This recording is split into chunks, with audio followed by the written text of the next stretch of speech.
নামাজ শুরু করার আগে তিনটি বাক্য পড়ুন, আল্লাহ তাআলার রহমতের দরজাগুলো আল্লাহ তাআলা খুলে দিবেন। ওই সময় আপনি আল্লাহর কাছে যা চাইবেন আল্লাহ রাব্বুল আলামিন কিন্তু তাই দিবেন। আপনার মনের সকল আশাগুলা আল্লাহ তাআলা পূরণ করে দিবেন। আল্লাহর পেয়ারা হাবিব সাল্লাল্লাহু আলাইহি ওয়াসাল্লাম নামাজের ইমামতির জন্য সামনে গেলেন, কিন্তু পিছন দিক থেকে একজন সাহাবী উচ্চ সুরে বাক্যগুলা বলতেছেন। আর আল্লাহ রাসূল নামাজ শেষ করার পরে জিজ্ঞেস করলেন, কে এই বাক্যগুলা পড়েছ? ওই সাহাবী হাত তুললেন।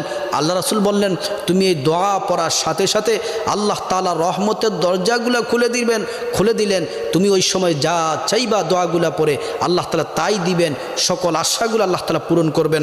দোয়াটি হচ্ছে আল্লাহু আকবার কাবীরা ওয়ালহামদুলিল্লাহি কাসীরা ওয়া সুবহানাল্লাহি বুকরাতা ওয়া আসীলা।